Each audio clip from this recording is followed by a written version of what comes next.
તપાસ કરે એને અટકાવવામાં આવે એ મારી માગણી છે. ત્રીજું કે આટલી મોટી જીઆઈડીસી છે ઝઘડિયામાં, બહારની આટલી બધી કંપનીઓ છે, સ્થાનિકોને માત્ર દાળિયા મજૂર તરીકે બોલાવવામાં આવે છે. બહારના લોકો આવે એને વરસ 2 વર્ષ કે 3 વર્ષમાં પરમેડન કરી દે.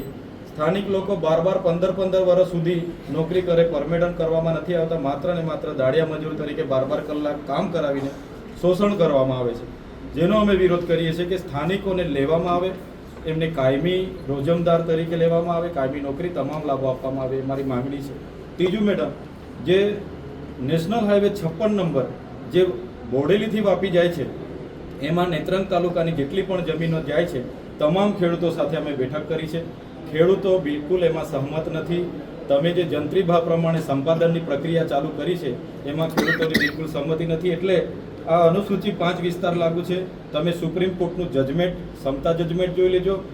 અનુસૂચિ 5 એરિયામાં કોઈ પણ આવી રીતના બારોબાર જમીન સંપાદન કરી શકશે નહીં, એનો પણ અમે વિરોધ કરીએ છીએ.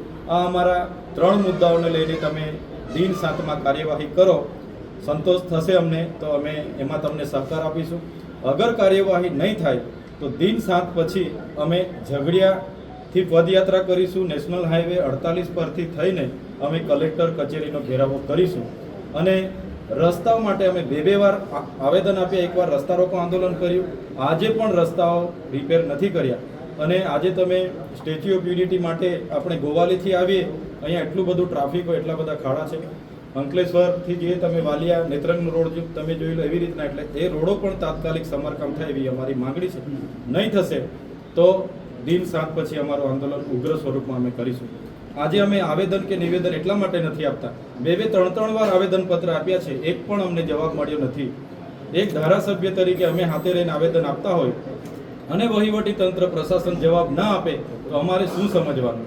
એટલા માટે કહીએ છીએ આ ગેરકાયદેસર રેતીની લીજો હોય, સિલિકાના પ્લાન્ટ હોય કે સ્ટોન કોરી હોય, એના હપ્તા તમામ અધિકારીઓને મળે છે, તમામ નેતાઓને મળે છે. એટલા માટે કાર્યવાહી નથી થતી. એટલે હવે અમે સંવાદમાં નથી માનવાના. હવે અમે સંવિધાનને પણ સાઈડ પર મૂકીશું. આવનારા સમયમાં ઉગ્ર આંદોલન થશે. નેશનલ હાઈવે બંધ કરવાનું થશે તો કરીશું, કલેક્ટર કચેરીને તાળા મારવાના હશે તો કરીશું. દિન 7માં નહીં કાર્યવાહી થશે, તમામ લોકોને આહવાન કરીશું અને ખૂબ મોટું આંદોલન અમે નેશનલ હાઈવેથી કરતા કલેક્ટરે પહોંચીશું. આ રજૂઆત લઈને અમે તમારી સમક્ષ આવ્યા છીએ.